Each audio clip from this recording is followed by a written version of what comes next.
Bonjour à tous, aujourd'hui on se retrouve pour un second tuto où vous allez découvrir avec moi le pastel à l'huile. Alors si vous avez une boîte à la maison, c'est super, je vous invite à vous munir de cette boîte et du matériel que je vais vous citer juste après et on va se retrouver pour découvrir le pastel à l'huile. Alors tout d'abord, pour le matériel, je vous recommande des feuilles de brouillon pour faire des petits essais avant de commencer une réalisation finale. Ensuite, vous pouvez choisir du papier de couleur si vous en avez sous la main évidemment. Ça peut être très intéressant de venir découvrir le pastel à l'huile avec des papiers colorés. Donc ici j'ai choisi un papier rouge et un papier violine ou lilas. J'ai également un papier cartonné blanc et un papier noir. Si vous avez du papier noir, ce serait vraiment super de vous munir de l'un d'entre eux, car je vais vous montrer juste après ce que nous allons réaliser. J'ai également préparé à côté de moi un petit support cartonné comme ceci, recouvert de gesso. Si vous en avez également chez vous, n'hésitez pas. Cela peut être aussi intéressant de venir tester le pastel à l'huile sur ce type de support. Je vous montrerai comment et pourquoi. Ensuite, bien évidemment, il vous faut des pastels à l'huile. Donc ici, j'ai un petit panel de pastels qui seront très intéressants et qui permettront d'avoir une certaine diversité de textures. Donc, comme vous le voyez ici, voilà, juste dans le petit cadre en bas. Donc voici une multitude de petits éléments, petits outils qui vont être vraiment pratiques. Je vous laisse vous installer 2 minutes. Je vais également ranger tout ça et nous allons pouvoir commencer. J'ai également pris un crayon à papier et une gomme qui peuvent être utiles pour croquer rapidement un petit dessin avant de passer au pastel. Si ça vous rassure, je vous invite à vous munir de ces derniers également. Alors, tout d'abord, les papiers brouillons. J'aimerais vous rassurer, le pastel à l'huile est souvent perçu comme une technique complexe, mais il y a plein de petites astuces qui vont vous permettre de l'utiliser assez rapidement. Alors effectivement, c'est un petit peu différent de la peinture ou des médiums que vous avez l'habitude d'utiliser, et notamment c'est très différent du pastel sec, parce que celui-ci a une particularité, c'est qu'il peut s'utiliser sur tous les supports, également sur les toiles. Donc rien ne vous empêche, une fois que vous avez fait votre toile à l'huile ou bien à l'acrylique, de venir faire des petites retouches au pastel à l'huile. Donc le pastel à l'huile, vous allez pouvoir, donc là ce sont des petits essais vraiment. Déjà dans un premier temps, venez déposer de la matière sur votre feuille.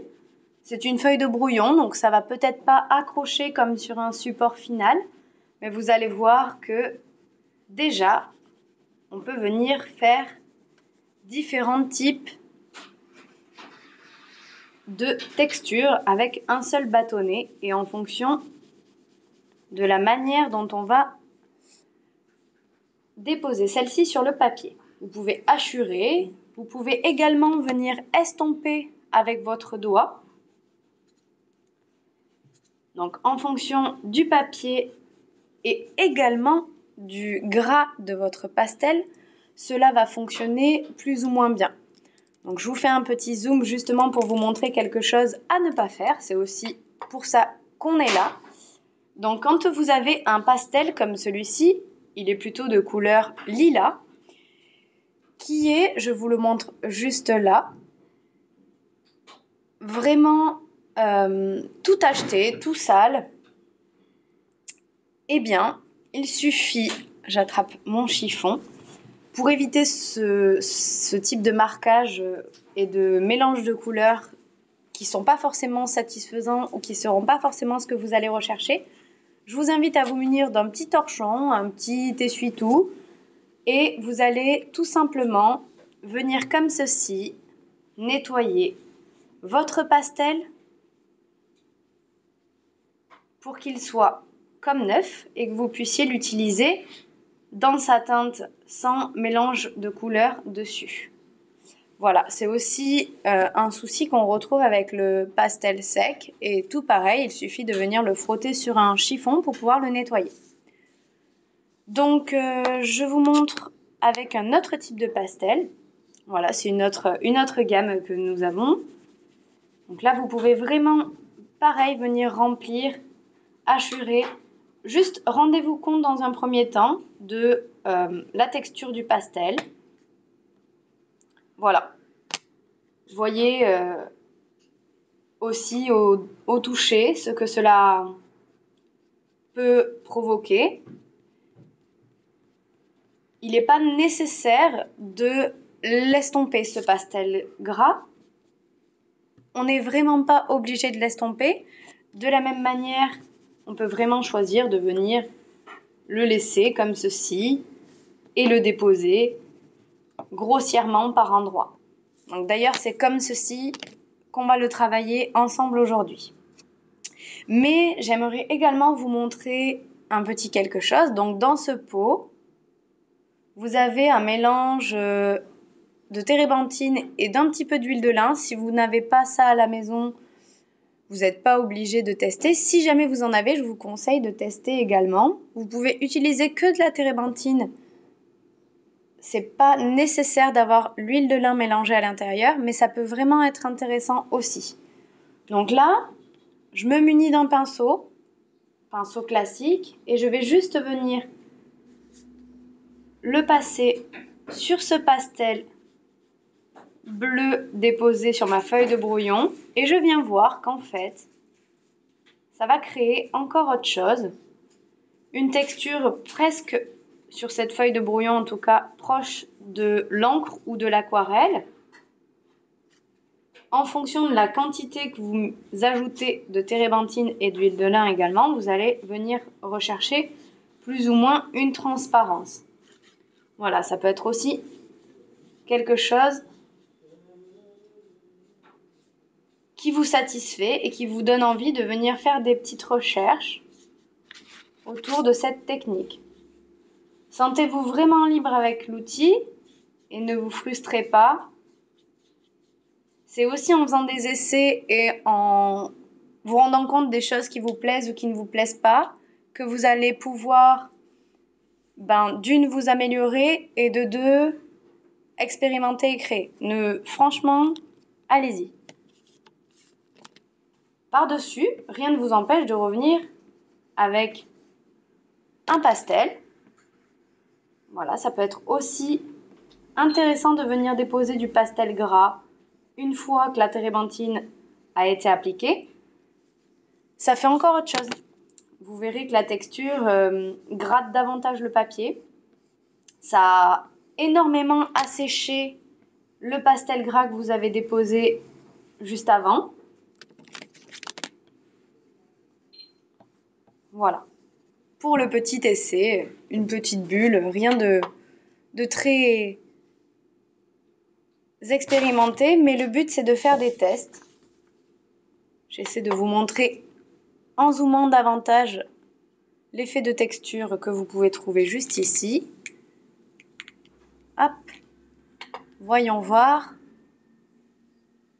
Voilà, vous l'avez un petit peu. Alors, revenons ensemble donc sur cette technique du pastel gras. Donc, je vous invite maintenant à attraper avec vous un papier de couleur, n'importe lequel, celui que vous souhaitez. Moi, je vais choisir le papier noir. Voilà, je le mets ici, juste en bas. Donc, Privilégiez quand même un papier assez épais et pas trop texturé. Le pastel gras va pouvoir du coup se déposer assez facilement, vu que dans cette technique que je vais vous montrer, on ne va pas l'estomper au doigt ni à la térébenthine. Voilà, on va le déposer tel quel sur le support juste ici. Alors, j'ajuste juste ma caméra pour que vous puissiez voir avec moi. Alors là, je ne vais pas faire de dessin préalable. Je vais juste très simplement choisir une palette de pastel que je vous mets sur le support. Voilà, dans des teintes marron, vert et bleu, pourquoi pas.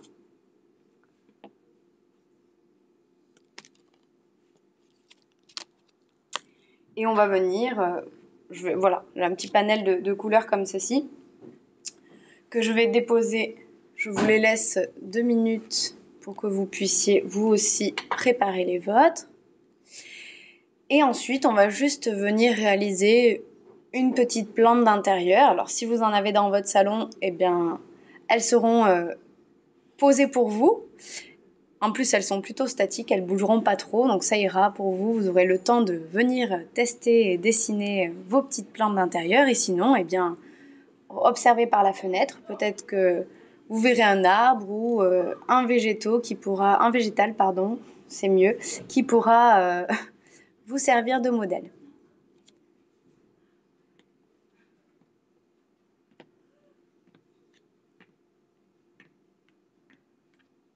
Alors, on va commencer ensemble. Donc, pour cette technique, c'est simple. On va se servir du papier noir comme d'une réserve. Je m'explique. Donc, vous allez déposer, pour commencer, avec ce marron, par exemple, une forme qui va s'apparenter à un pot et simplement venir en dessiner la moitié. Voilà. Comme ceci.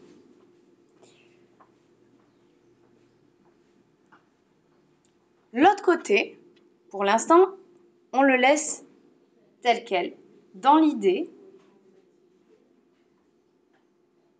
c'est de pouvoir ensuite travailler les ombres et les lumières en même temps, en venant simplement déposer cette matière de pastel gras et en ne venant pas ni ajouter de matière, ni estomper. Il faut faire attention également lorsque vous utilisez le pastel gras au mélange qui pourrait être assez problématique dans votre rendu. Par exemple, si je reprends juste 2 minutes mon brouillon, voilà, parfois on change un petit peu de plan, disons, parce qu'en évoluant dans mon discours, je me rends compte que j'ai peut-être pas précisé certaines choses. Donc par exemple ici, je mets mes 2 couleurs et je viens les mélanger en repassant mon pastel sur l'autre, mais simplement dans la zone du milieu.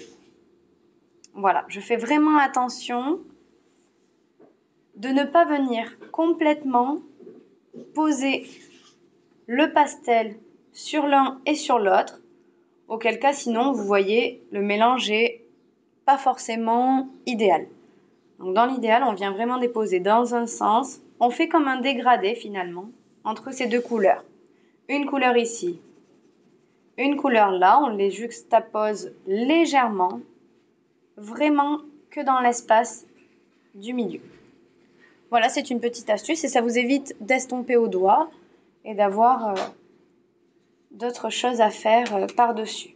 Donc là, on va se servir de cette réserve dont je vous parlais. Donc la réserve, le papier noir aide bien d'ailleurs à cela, ce qui permet vraiment de venir comprendre le principe de la réserve. Donc là, vous voyez, je fais vraiment quelque chose d'assez rapide.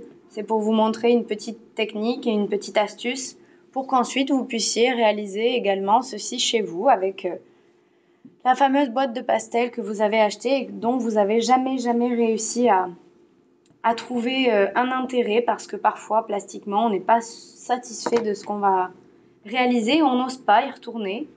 Donc là, je vous invite à y retourner, à faire des tests. C'est l'occasion, ce moment de confinement. Voilà, je viens rajouter des blancs un petit peu comme ça par-dessus pour faire de la lumière.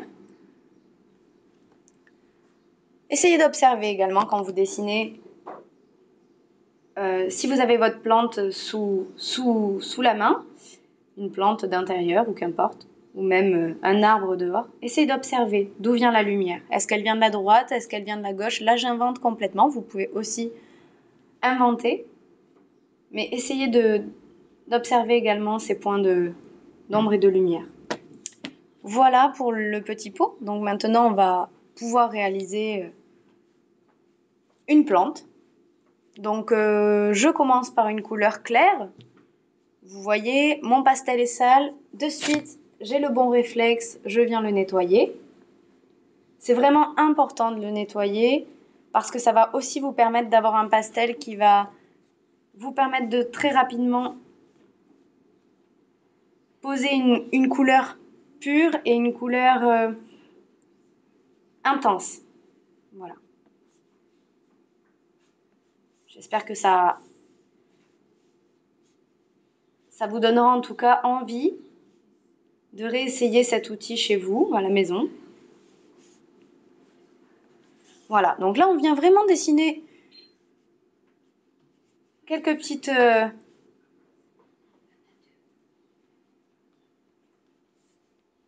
branches et feuilles. Je ne cherche pas forcément à être précise dans ma gestuelle aussi. Ça, c'est un parti pris et c'est quelque chose qui personnellement me plaît dans le pastel gras. C'est de venir très rapidement chercher à poser des ombres et des lumières sans pour autant être bien précis. Et je trouve que sur les papiers colorés ou les papiers comme celui-ci, papier noir, ça s'y prête vraiment particulièrement bien. Essayez quand même de venir chercher une lumière. Voilà, ma plante est un peu bleue, j'avais ces pastels sous la main. C'est aussi tout l'intérêt de ce papier, noir en tout cas, papier de couleur noire. Tout l'intérêt aussi se trouve dans la force de ces teintes. Voilà. Un peu de terre dans le milieu de mon pot. Je viens, pourquoi pas, avec un pastel noir, qui d'ailleurs vient déjà de prendre du pastel par-dessus, avec un pastel noir renforcé ici, certaines lignes d'ombre au niveau des feuilles. Vous verrez que ça a toute son importance, même sur papier de couleur noire.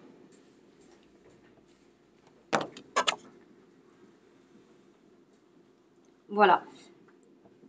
N'hésitez pas à mélanger vos pastels. Je m'entends. Si vous avez différentes marques à la maison, n'hésitez pas à les mélanger. Ça peut donner des choses vraiment sympathiques. Là, j'ai un bleu un petit peu plus gras. Vraiment, à la texture, il est fondant, il est onctueux. C'est des pastels que j'aime beaucoup. Et bien celui-ci, je viens par endroits le déposer. Il est d'un bleu brillant. C'est vraiment très très sympathique également.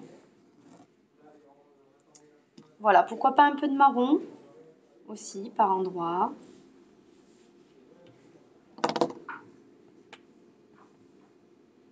Quelques ocres.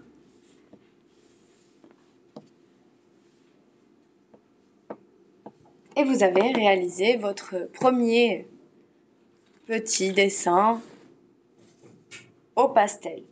Je vous invite à me suivre pour la suite. Donc, j'ai fait une préparation. Je vais passer sur papier blanc et je vais vous montrer une note technique. J'ai fait un petit modèle juste ici. Alors, on n'a pas forcément la caméra au bon endroit. Je vais essayer d'être... Voilà, quelque chose de rapide, un tout petit croquis.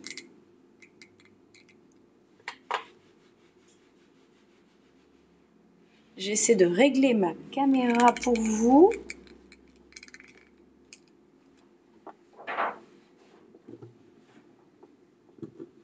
La lumière extérieure étant changeante, vous vous retrouvez avec un beau reflet sur l'image.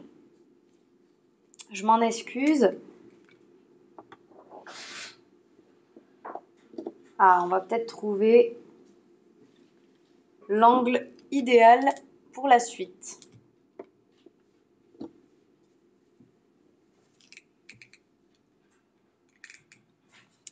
Voilà. Ça me paraît vraiment pas mal. Super.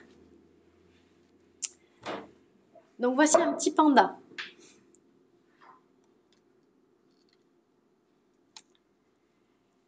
Je vais venir rapidement avec mon pastel. Déposer pastel noir, évidemment. C'est un petit panda. J'ai pris une image rapide que vous pouvez trouver sur Google. C'est fait à partir d'une photo.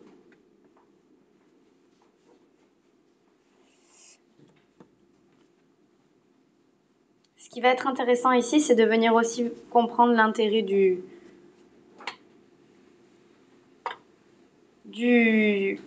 pastel blanc. Vous voyez, rien que là, très personnellement, je trouve la texture intéressante de ce pastel noir qui se dépose rapidement sur le support.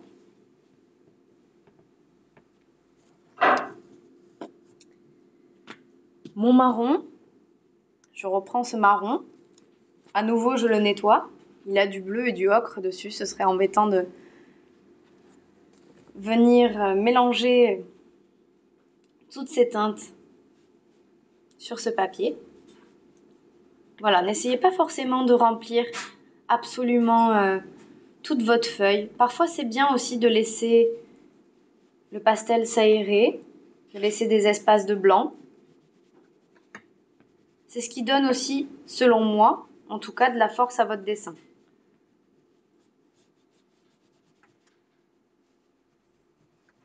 Là, vous voyez directement que j'ai un pastel gras qui est légèrement plus sec. On le sent lorsque je le dépose sur le papier, il faut que j'appuie beaucoup plus. Et ensuite, on se rend compte également que le papier est légèrement plus texturé, ce qui m'empêche de le déposer vraiment de manière plus homogène. Donc là, je viens mélanger avec quelques ocres à l'intérieur. Ce ocre d'ailleurs que je n'ai pas nettoyé. Mais c'est pas si gênant que ça finalement. Parfois, ça peut être aussi intéressant justement, ne pas toujours y prêter attention à ce nettoyage. Je pense aussi que c'est un outil qui vous invite à lâcher prise, à tester, à innover, à ne pas hésiter, à bricoler un petit peu avec. Voilà. Il ne faut pas non plus que ce soit épuisant pour vous. Je m'entends. C'est souvent un outil qu'on a tendance à trouver aussi difficile parce qu'on a besoin d'appuyer, on a l'impression de s'épuiser un petit peu. Donc ça, c'est surtout bien souvent dû à la qualité de votre pastel gras. Donc privilégiez vraiment quelque chose d'assez onctueux. Voilà. Et là, je me munis d'un pastel couleur chair. Et l'idée, c'est que je vais venir faire quelques petites taches, des reflets dans son pelage quelques petites ombres.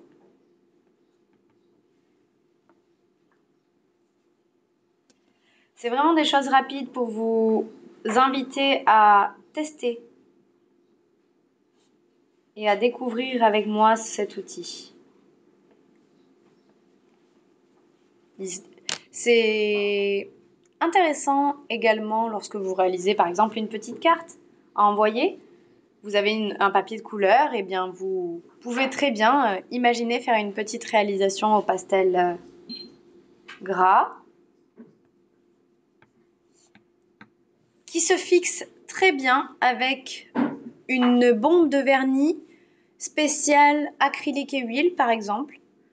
Privilégiez les bombes de vernis mat, comme ça vous n'aurez pas cet effet brillant. Si c'est pas ce que vous recherchez, ce sera plus sympa pour vous. Et ensuite, une fois que la bombe est déposée sur votre dessin, laissez bien poser quelques jours sans mettre de support par-dessus et ça va assécher votre pastel. Voilà, là je vais juste densifier un petit peu les noirs. Hop.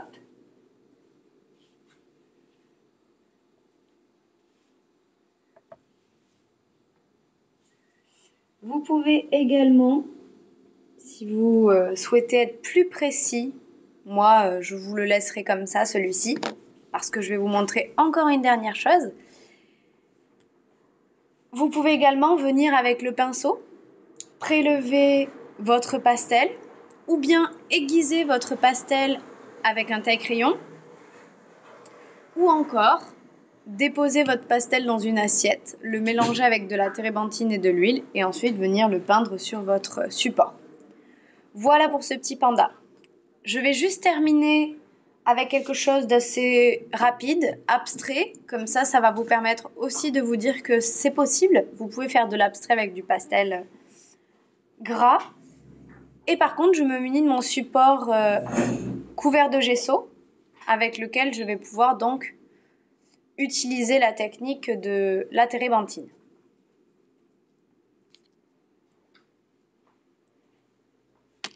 Donc là, j'ai choisi des pastels que j'avais sous la main, dorés, argentés, cuivrés.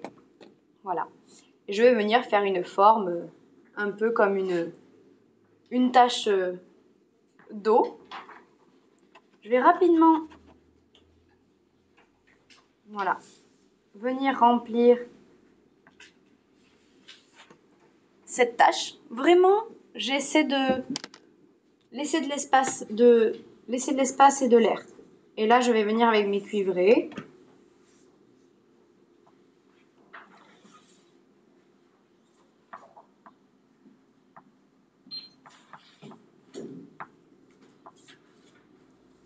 Vous verrez, si vous avez l'occasion de tester également ce type de support, que c'est léger et votre pastel va vraiment se déposer tout seul dessus. Je me munis du pinceau préalablement trempé dans la térébenthine et l'huile. N'hésitez pas à essuyer votre pinceau un petit peu sur le torchon afin de le dégorger légèrement. Voilà. Je fais attention à ne pas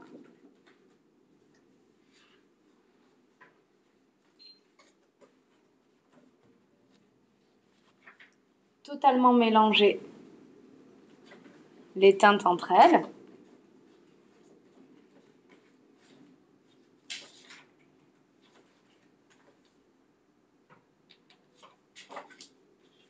Rien ne m'empêche ensuite de revenir, comme je vous l'ai dit, avec le pastel.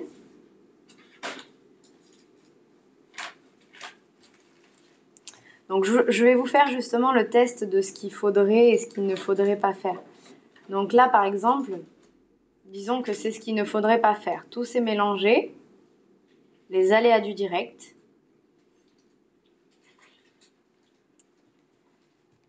Mais c'est pas bien grave.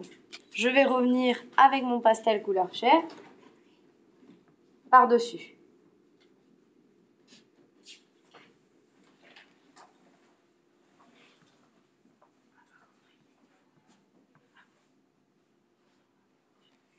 Voilà.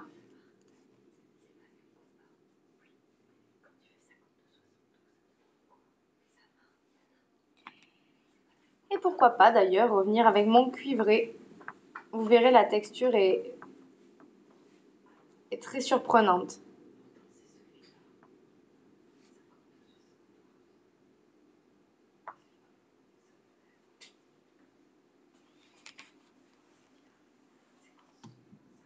Donc, je continue. Je passe uniquement sur mes cuivrés. Privilégiez aussi des pinceaux doux. Donc là, je vais vous montrer quelque chose qui serait idéalement à faire. Vous pouvez passer simplement sur la zone souhaitée.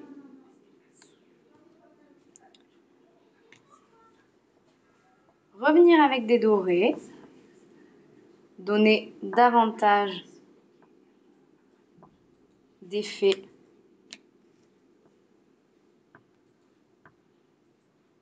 à votre petite goutte juste là. C'est vraiment un test, hein. J'expérimente en même temps que vous.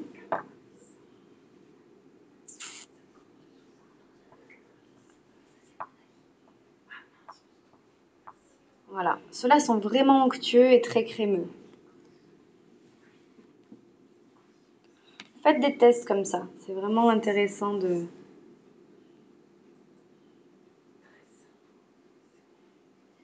Là, je suis généreuse en térébenthine et en huile, ce qui me permet d'avoir aussi quelque chose de bien plus lisse au niveau du trait de mon pinceau. Voilà. Donc, si je dois résumer, ici, disons que j'évite. Ça aussi, il y a beaucoup de traits. Peut-être qu'il faut revenir ensuite avec le pastel par-dessus. Pourquoi pas estomper directement au doigt. Alors, vous voyez que ça fait aussi des mélanges qui sont pas forcément agréables, plutôt à éviter si je peux me permettre.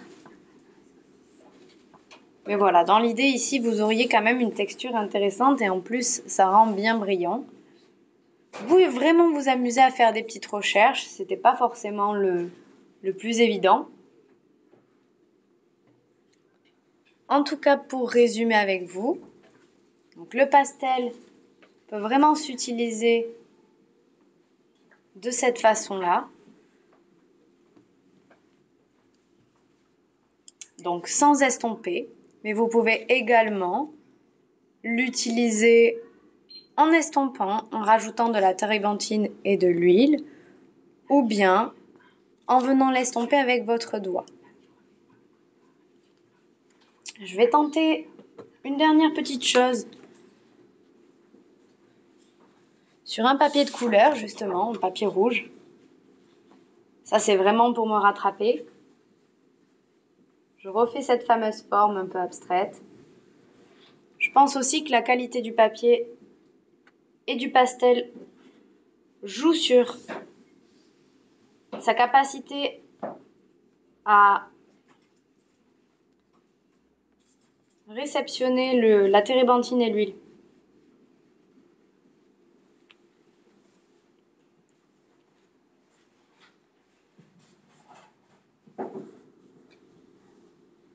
Ceux-là sont vraiment très agréables, hein. Vous voyez comme ça glisse très rapidement, j'ai presque pas de contrôle dessus. Et c'est ce que j'aime particulièrement avec le pastel. Grand en tout cas. Là où avec le pastel sec, si vous avez effectivement expérimenté un petit peu cet outil, vous allez devoir vraiment bien plus venir estomper, travailler. Ici, vous pouvez vraiment le déposer et puis laisser quelque chose comme ça et venir en faire sur toute votre feuille. Ça peut être vraiment intéressant. Alors un petit peu je nettoie mon pinceau, je dépose un petit peu de térébenthine et puis ce sera tout pour aujourd'hui.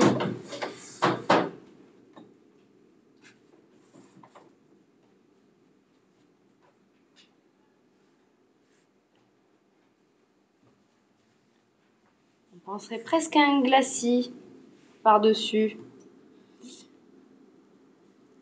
J'annoncerais presque une thématique future, peut-être, pour un tuto si vous êtes